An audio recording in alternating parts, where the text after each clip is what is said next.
city of Kabul, home to 4.5 million people, is currently in the dark after an explosion on Thursday brought down electricity lines and cut off power in the capital. As of now, the cause of the blast remains unclear. According to the Breshna Power Company, the explosion occurred in the Kuala Murag Beg area of Kabul province and cut off 220 kilovolts importer power line. It also said that the company's technical staff is currently at the site and will begin repairing the line as the situation improves. This is not the first time a power plant has been attacked. Just a month ago, rockets targeted a power plant in Kabul's northwest region. Afghanistan is largely reliant on electric power, which it imports from its northern neighbors of Uzbekistan and Tajikistan, making the cross-country power lines a prime target for insurgents.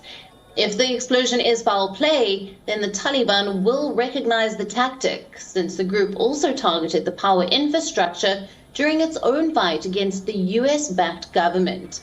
But since its takeover in August, the Taliban is having to deal with a series of attacks from ISIS-K.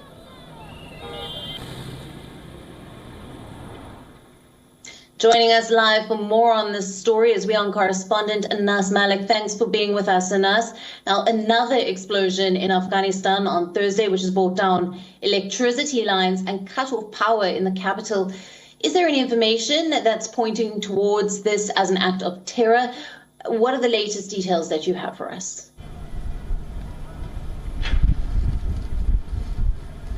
Well, the latest is that power supply has started to be restored. The restoration process is underway, and about 60% of the city's power supply, 60 to 70%, has been restored as per Breshna, the power supply company. The spokesperson has stated that by the evening today, they're expecting to restore the entire city. The power has started restoring, though it is still unclear what caused it to go out, because there was an explosion, as we understand.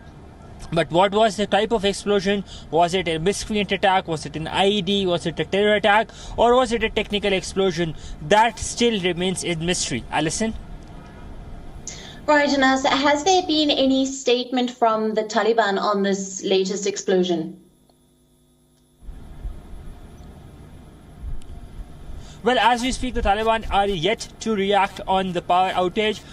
We understand that the Taliban are currently busy in their priorities are different with regards to seeking international recognition. Their desperation is with regards to that and not on domestic issues. That might be part of the agenda, but not solely part of the agenda.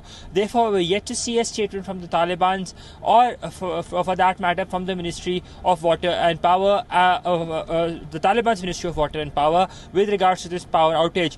But there are two issues at hand that are to be dealt with the Taliban's Ministry of Water and Power and by the Taliban government by and large.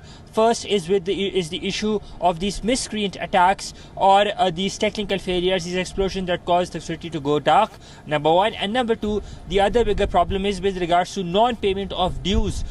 We understand that Afghanistan is heavily dependent on electricity supply that comes in from Uzbekistan, and since the Taliban's takeover, there are about dues of about $42 million that are still unpaid. Afghanistan, the Uzbekistan's agency that supplies electricity to Afghanistan, has given reminders as well, and that is a challenge because in case of non-payment of dues, they can possibly resort to drastic actions that can also result in curtailment of electricity supply to Afghanistan, the whole country by and large.